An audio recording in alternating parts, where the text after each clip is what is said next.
Good morning and welcome back. We are now on day 187 of our 365 days of Bible study. At the moment we are looking at Hebrew poetry that's outside the book of Psalms, and this is Hosea's love song. Day 187, Hosea chapter 2, verses 19 to 23. Yahweh spoke. Israel, I will marry you. I will be true and faithful to you, my wife. I will not waver in my love and mercy towards you. You will be mine forever. I promise to make you mine, and I will keep my promise. And on your part, you will recognize me as Yahweh. That will be the time when I answer my people Israel's prayers. I will cause the rain to fall again, so that the earth can bring forth corn, grapes, and olives. I will make my people secure and prosperous in the land. To those called unloved, I will show love. To those called not mine, I will say, you are my people. And I will hear them say back to me, you are our God.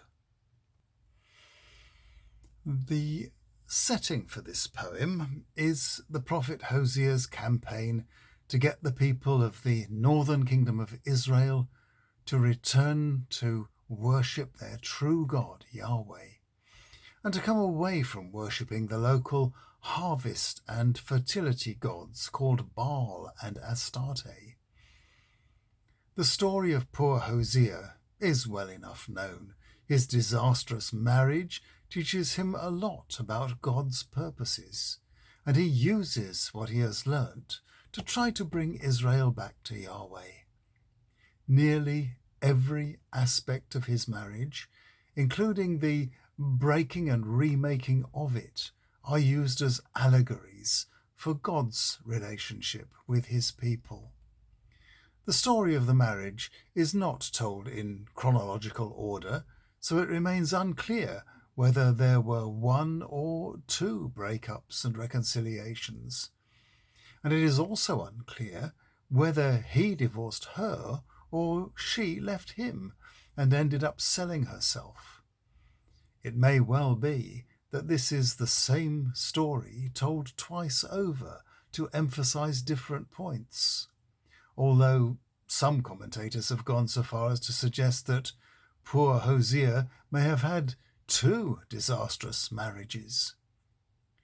His wife's relationship to the pagan fertility cult prompts Hosea to say that Yahweh is a better guardian and promoter of fertility and good harvests than the pagan gods were, and it is at this point that this hymn or poem expressing God's delight in Israel, his spouse, is carefully placed. Within it we see important aspects of creation expressed in loving words from the mouth of Yahweh. I will cause the rain to fall again, so that the earth can bring forth corn, grapes, and olives. We can thank Hosea for bringing back a belief in God as Lord of the harvest into the mainstream of Judeo-Christian thought.